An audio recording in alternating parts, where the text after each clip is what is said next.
You're listening to an AINC original podcast. We believe you don't have to do life without a compass. Let us be your guide on this amazing journey. Welcome to Navigating Life with Vision Loss. Hello and welcome to Navigating Life with Vision Loss. I'm your host, Kim Wardlow. I'm also the Executive Director here at the Audio Information Network of Colorado. We're so pleased to be bringing this podcast to you. This month, our topic is employment. And today, we have a guest with a wealth of information about looking for a job and technology to help you as you're looking for a job.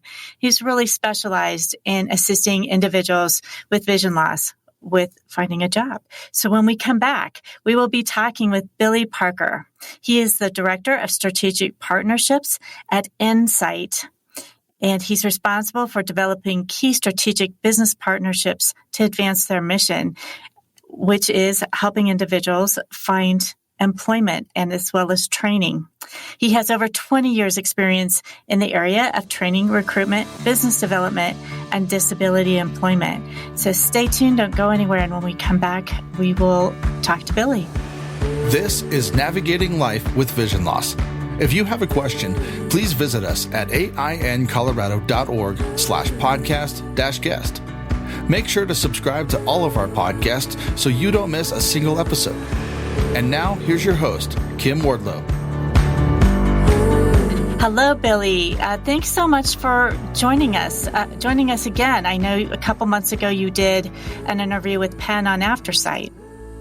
I did. Thanks for having me. That was a great time with Penn, and I'm excited to be on the show with you, Kim. So thanks for the opportunity. Sure. Well, I always like to start with just asking you if you want to tell folks a little bit about yourself, if you have any other interesting hobbies. I know your path to getting to the position you're in now was rather interesting. So anything you'd like to share? Sure. Thanks. Well, just a little bit about myself. I'm originally from North Carolina, so that's where this accent comes from, in case you're curious. I've been in the D.C. area for a little over 20 years. Was supposed to be maybe a year, but met my wife here and settled in. Originally, what brought me to D.C. was politics. So I worked in politics for a number of years. And the last job I had in politics was with the Bush administration as the chief of staff with the Office of Disability Employment Policy.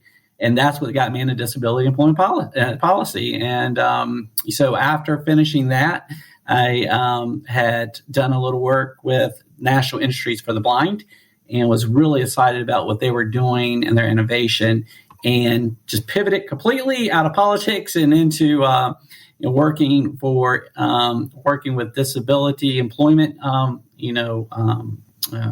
support, and particularly with the blindness community. And then a few years ago, NSITE, was created as an extension of NIB to really address advancing training programs and really focusing on employment across the nation and actually internationally. So that's what brings me to today. So super excited to share some resources and any kind of tips that can help individuals as they're looking to find a job and advance their career.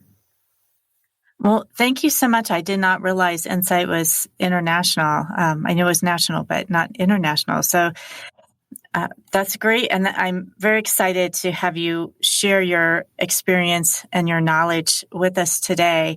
So we have folks at different stages in their careers.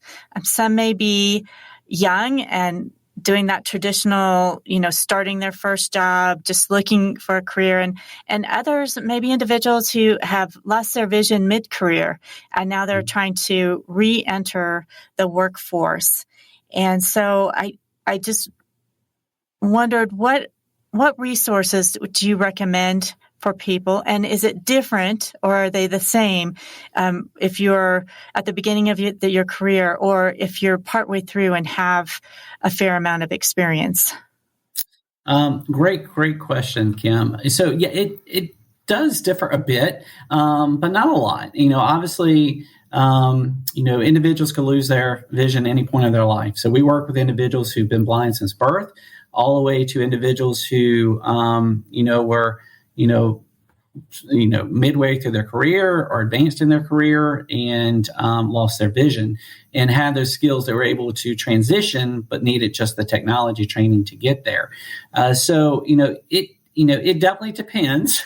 Everyone's different. One thing I've definitely realized over the years, no one is the same, regardless. There's definitely differing, capabilities, and people definitely, transition at their own pace sometimes. And so we work with everyone, I think really in a customized way, because everyone is very different, ranging from, the college student who's looking to get their first job all the way to someone who is retiring and looking to transition into another career, or loses their vision in a career that they need their sight, and now they have to change to something completely. We're really involved across the board, and really take it case by case as they come in and work on an individual basis to help them navigate that. And then I know NSITE has a wide range of services, including helping training if folks aren't quite there with the skills they need.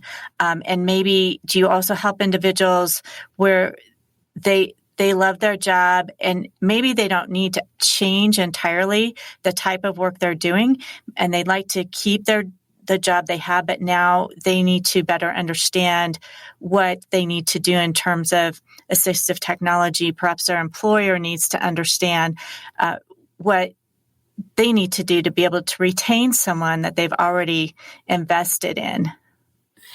Great point, because, obviously that's definitely the path we like to go down. I tell people quickly, don't feel like you need to quit your job. A lot of times these things can transition over. It may take some time, but we can definitely get you there.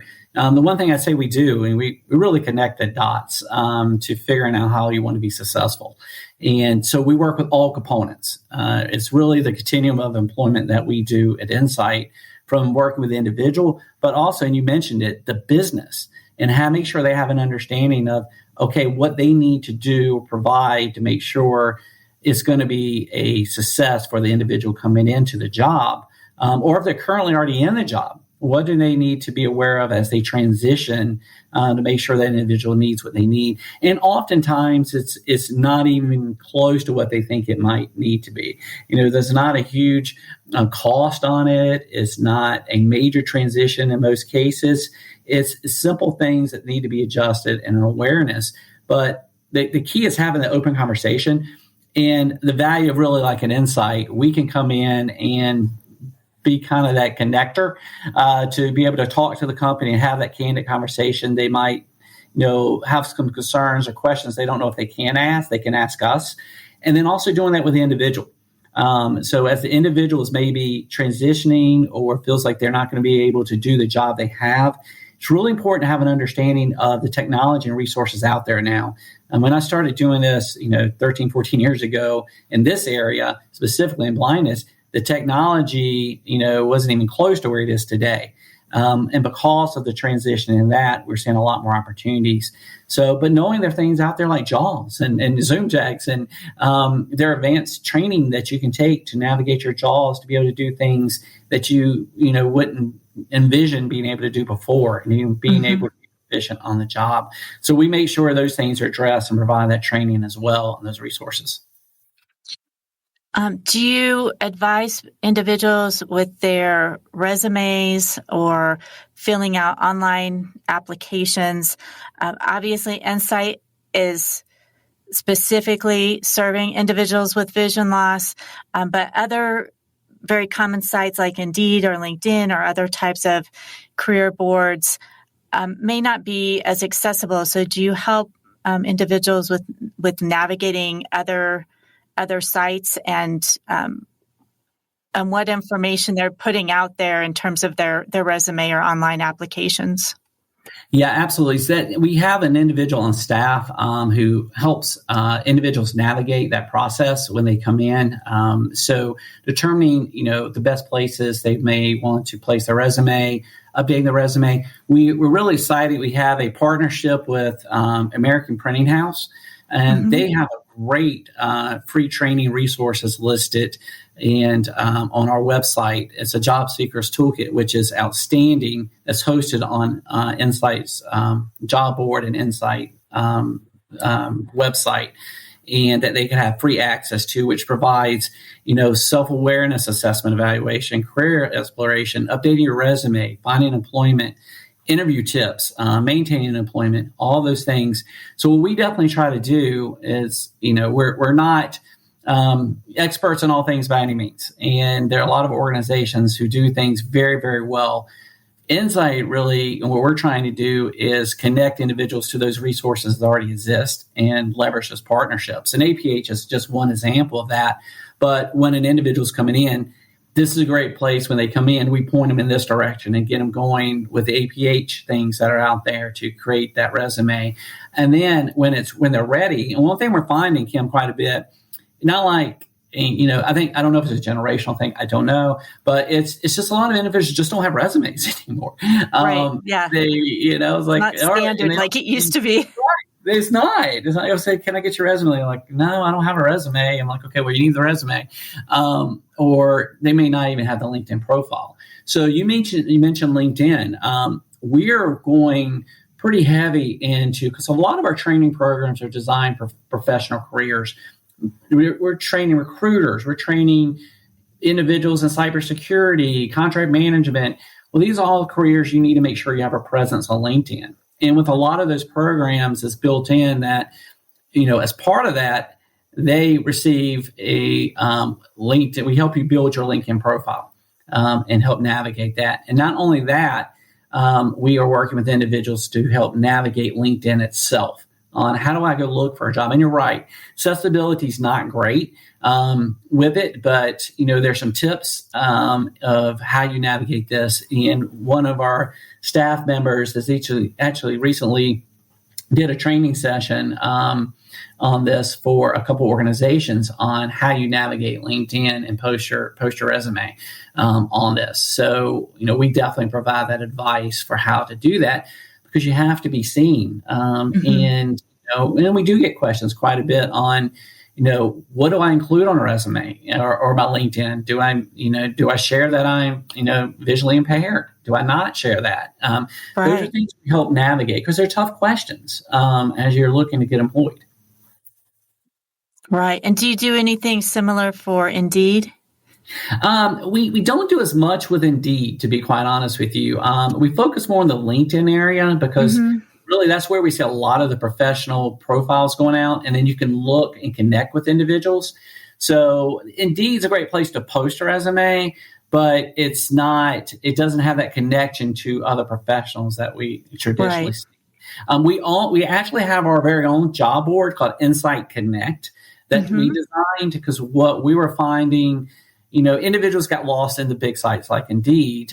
They're great sites, and they definitely should put their resume there. But with NSITE Connect, it's focused specifically on individuals who are blind. I believe we're the only job board designed for individuals who are blind specifically, and where we make sure with companies are posting jobs, they're accessible jobs. We're verifying they're definitely hiring for these positions. It's not just posting a bunch of jobs and there's a lot of resumes. We're really connecting the dots to make sure they're jobs that, individuals might match up well with. They are going to be accessible, and we address those questions before going in. So we've had a lot of success with that. And then because the employer already knows they're going to be working with us and coordinate with the individual going in to address any questions or concerns they might have on navigating, transitioning to their job. So you mentioned one of the big questions, and certainly, as you said, if a person is working with NSITE and that employer is working with NSITE, they know that they're working with individuals with vision loss. But outside of that, what do you advise individuals when they're in the application process, the interview process, about disclosing their vision loss? or other disabilities? Right. It's a very tricky question, Kim. It's tough to say because, I would love to say, hey, you need to be upfront with it. They're not going to hold it against you. You'll be fine. But that's not always going to be the case. And right. So generally what I would say is it doesn't need to be listed on your resume. I mean, is that part of who you are and your skills? Maybe it is because maybe you have something tied to that. But if not, just, your resume is your resume. As you go through the interview process, I think that point, from our experience and our recommendation, it's probably best to disclose it, but with and this is how I would do my job. I think, a lot of times it's if you kind of share that you're blind and visually impaired, but there's no follow on how you would do your job, you can't assume they're going to understand how you would do your job because most of the time you don't. And they panic and they just say, well, I'm not going to know how to help them. So maybe we just don't go down that path. So we say, yes, you need to tell them, but you need to be open with them. And there's this system called JAWS. And this is how I would, this is how I navigate the screen. And this is what I do. And these are things that are accessible. And by the way, here's some additional resources. If you have that conversation, most of the time, it addresses it up front and you're able to navigate it. At some point, it is going to come out. And if even after you're hired, and, we work with a lot of individuals who, when they interview, they are in a position they can kind of hide it. And you wouldn't know, like a lot of individuals, you don't know they're legally blind. And they are, but at some point when you're on the job, your job may suffer because you're not, sharing that. You may need the bigger monitor. You need to be able to ask for the larger monitor, So at some point you're going to need to address it. So it's a hard question. It's no, real answer to that other than try to. It's kind of a case by case, but I think you need to be prepared to be able to demonstrate the resources available and how you're going to do your job when you do disclose that. Right. And definitely at some point you do want to have that conversation, because if you accept the job and you're on the job and have not had that discussion, you actually might be hurting yourself if you cannot do your job as efficiently or properly as you would if you had the assistive technology. Yeah, absolutely. And they're going to just assume you're not good at your job. And that's not the case. It's you just need the proper resources to do your job. And eventually it's just not going to work out anyway. So it's better to be upfront with that. And then sometimes it absolutely helps to have an NSITE or whoever that can also talk to the company and support, what they need if they have questions of navigating that, because we have years of experience of doing that. We can share best practices of other companies and resources, and we have all that available. And those relationships, like recently we've been working with Bristol Myers Squibb on, we do a sourcing training program, and then they do an on-the-job experience with Bristol Myers Squibb. Well, they've been great at saying, okay, well, what do we need to do to make sure our systems need to have? We reviewed them beforehand to make sure they were accessible, and everything has worked very smoothly. But we had to do some stuff up front to make sure that was going to happen. And after doing that, it's been a smooth process. That's great. Well, and I was wondering if different types of companies, different types of jobs may have different assistive technology requirements. I mean, there's JAWS and some of the basic things that folks who are used to using assistive technology may be familiar with. But are you finding as you work with different corporations that there are different types of assistive technology or assistive programs that are needed that vary from industry to industry? Generally, I know there are various types of screen readers out there. We tend to work mostly with JAWS in our training. We do some advanced training with that called Promote, Professional Mastery of Office Technology for Employment. It's a mouthful, so we just go call Promote. But it was designed for really that, because what we were finding quite a bit, individuals were getting hired on the jobs, and they were proficient in using their assistive technology, but, proficient and being effective are two different things. And, on the job. So we actually customize a training program that's 4 weeks that teaches you how to use, really designed for Microsoft. But focus primarily on JAWS, the key commands on how to do it. Since it's the largest screen reader being used, right. And customize that in the Microsoft programs. So when they do go on, they know the key commands and the shortcut keys, so they're proficient and can hit the ground running. And that's been very effective. And we've worked with all kinds of individuals who were very good at their jobs. But what we found, they obviously were having to work 3-4 times harder than anyone else, and no one knew that. They were doing great, but by teaching the shortcut keys and key commands, they were able to cut their time in half and doing the work they were doing before. So it's those types of things we're working on developing. And that's coordination with businesses by looking at their systems and saying, hey, Kim, what are you using? What do we need to be aware of that we can maybe even customize to make sure their key commands or things we need to teach, we can share that. So we're working with different organizations and companies to figure that out. But it's just starting with navigating Microsoft effectively, because that's what most companies use. It works. And it really, they're able to do their PowerPoint. They know how to navigate their email. They're doing Excel spreadsheets. They're doing pivot tables. I mean, I can't do a pivot table. I was going to say, I can't do a pivot table either.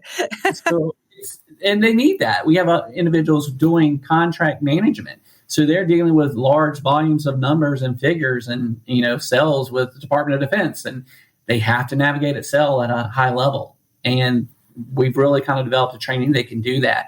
So, that's kind of one of the ways we really tried to address making sure that everything was in place to level the playing field and the skills they would need to do to be effective on the job. Well, that's great advice, to seek out some of that additional higher level training, even if you have, say, basic Microsoft skills, that having that extra training may save you time and give you some competitive advantage as well. Absolutely. It really does. And until again, most people, you talk to most people, they say, hey, I'm pretty proficient at what I do. Well, when you kind of pull back the layers, everyone can use more computer training, for sure. But, to go in with those type of systems, it really gives you a competitive advantage if you have that additional training. And once a person is offered a job, whose responsibility is it to get the tech in place, or is that a partnership, or does the company, they need to figure that out, or in working with the person and the specific job situation to figure out what technology is in place? I know frequently people walk into a new job and the assistive technology they need isn't already there, so it takes longer to get up and going and being productive in their work. Yeah, that's a great question, Kim, because I've seen that so many times. And it goes back to what we talked about a little bit earlier on. You need to be open about, what you would need because of your, being blind and visually impaired. You're like, what resources do you need? Well, that speaks to that, because you want that there when you arrive. So we can, NSITE's definitely here to work with companies because they don't know what to purchase. We can give some guidance. What we also do that's very effective is we'll do an assessment with the individual to kind of get a guide for what they need. Because quite often I realize individuals might not really know what they need, or they might not even be aware of some new technology out there that can make things a lot easier than what they are currently using. Or, we'll do an evaluation, realize, hey, I know you're using magnification, but you're using it at a very high level. You might want to consider, transitioning to fusion or another type of technology and what that will look like. So we do that with the individual, but at the same time with the company, to kind of go back to your original question, we can work directly with the company, or if the individual wants to advise on what they need, if it's just, if they've got a job and they've received the offer, we definitely, work with them to make sure they, have an understanding of what they would need technology wise, and they ask for it in advance because a lot of times it's not overly complicated, but you do need to have it in advance. And the last thing they want to do is get there and be sitting at a desk and not be able to do their job because the proper technology is not there. Right. That's the last thing we want to have happen. So it's that communication piece, right? It's like making sure everyone's on the same page and is coordinating with, the right people, with the IT team, with the company, and all those pieces that come into play to make sure everything's going to go smoothly. Again, that's where we come in other organizations, but with NSITE is one of the big things we want to make sure happens, that we don't want to see the individual get on the job and it not work out because the final things were taken care of. It drives me crazy, Kim. I've seen it happen a lot over the years where, all the work goes in to get the individual the job. And once they get the job, everyone kind of applauds and go, okay, we got them in. This is awesome. And they walk away. And 2 months later, you hear the individual's no longer working there. And you kind of pull back the layers and you figure, well, the technology wasn't there they needed, or we should have looked at the systems in advance, or it's all these things that could have been addressed up front and it would have worked, it would have been effective, but that wasn't done. So you get so close to the end, but you don't finish it. And it's never really finished. We tell individuals when they work with NSITE, you're kind of stuck with us as long as you want to work with us. Once you got your job, I'm sure you're going to be looking for career advancement. Maybe you want to transition jobs eventually. Whatever you need, we're here for you. So a lot of people we work with, I've worked with people from NIB, transition over to NSITE. They're kind of part of our family at that point, and we're here as long as they need us. And then do you ever bring in the vocational rehabilitation from that person's state? Because I know sometimes if a person's working with Voc Rehab, then Voc Rehab can help pay for some of the assistive technology that's needed in the workplace. Absolutely. It's a team effort for sure. So, earlier I mentioned the partnership piece. VR, I consider one of the most important partners in this whole process. And boy, they have a tough job. So they have a lot to navigate and a lot to take on. So that's where, we kind of come in as an additional resource to be able to support what they're doing, as well as kind of maybe even kind of take the hand off from them. Because at some point, sometimes they've taken it as far as they could go. And then they can hand it over to us to kind of finish or take it over the finish line. But we do a lot of coordination with them. They support a number of our training programs. So a lot of our training programs are referrals from VR. We're approved in, I believe, 36 or 37 different states as a vendor. So, if an individual wants to take one of our trainings, we work with VR to get it, paid for. And then we'll continue through the process. And it's great because it's collaborative. And at the end of the day, it's great when the individual gets the job and you see the whole team is around it. It's the VR piece, it's the NSITE piece, it's APH, it's everyone that was involved in the process, because that's all what we're here to do. But VR is a very important piece of that puzzle, and we work very close with them. Billy, what kind of jobs do you see being available for people with vision loss? And how do you work with companies maybe to expand what people may traditionally think would be limitations of what a person can do? Are you seeing trends in the types of jobs, the individuals you're working with, the types of jobs that they're interested in and looking for? I am, and it's a great trend because it's more professional level type of careers and jobs. From again, 10, 12 years ago, whatever, with technology, there's some limitations, and there were jobs, and they're that were out there, service related, which are great, but now I'm seeing a big push for individuals who are coming out that are looking for more career-based opportunities. IT is probably the largest one I am seeing right now. Anything in the IT industry is a big push. And we run multiple training programs in IT all the way up to CCNA certification, which is pretty advanced in cyber. So with that, kind of the sky's the limit, but that's where it seems to be trending. We're also doing the recruitment program, which is sourcing, because we're trying to put a lot of emphasis also on what can be done remotely. With the transition over the last few years, remote is definitely a possibility. And that's opened up a ton of opportunity. So we're looking a lot in IT and, now recruitment, contract management. But as far as opportunities, it's limitless. I mean, I'm pretty convinced, and I know there are some limitations. Sometimes there's going to be something that's going to be a barrier, but most careers out there can absolutely be done by someone who's blind and visually impaired. It's just going to take additional training or additional support. Obviously, there's some barriers. I get that. But in our mind, there really, no limitations on what we're looking to create.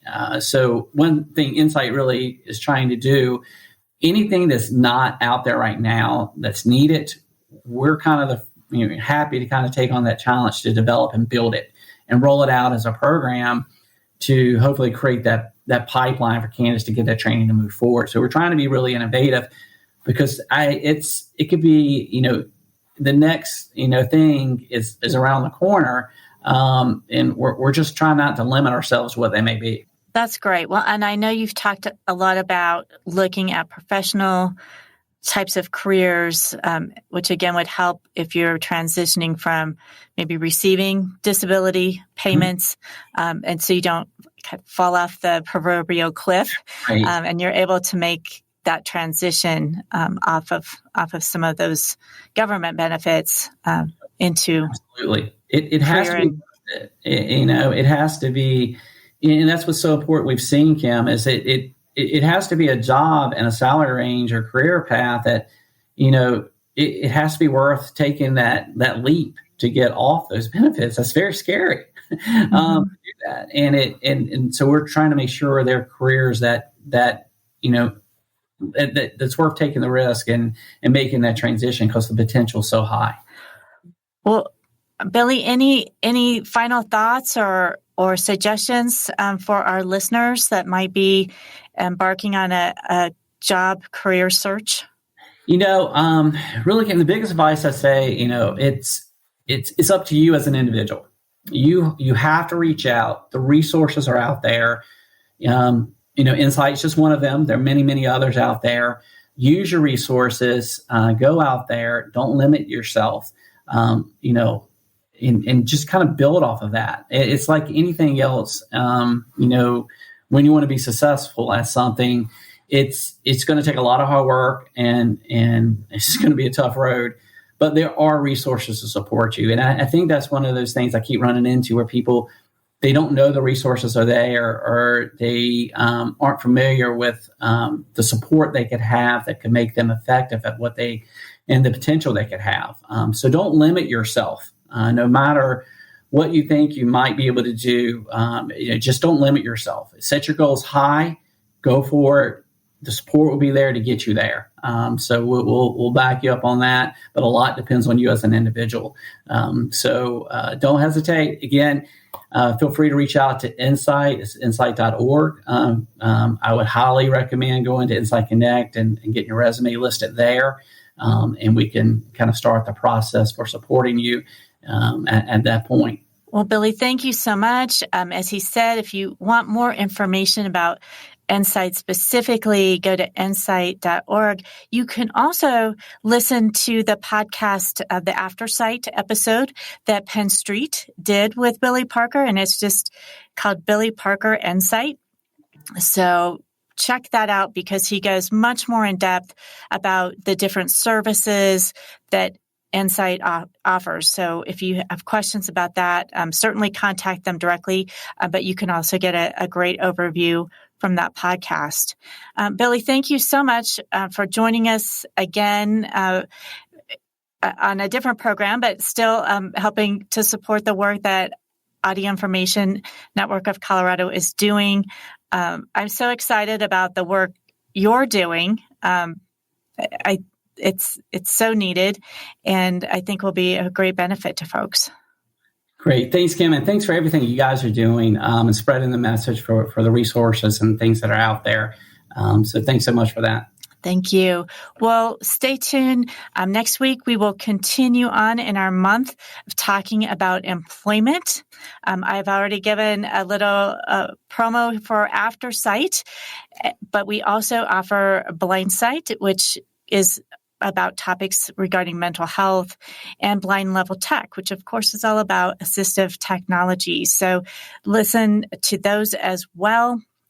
Thank you to everyone who came to our Concert in the Dark. Our fundraiser was such a great event. We appreciate everyone who participated. You're always welcome to make a donation. You can go to aincolorado.org to make a donation to find out about other programs we offer, such as providing white canes, audiobook club, peer support groups. So lots of information there. Again, that's aincolorado.org. This is Kim Wardlow, your host, and we'll be back next week with Navigating Life with Vision Loss.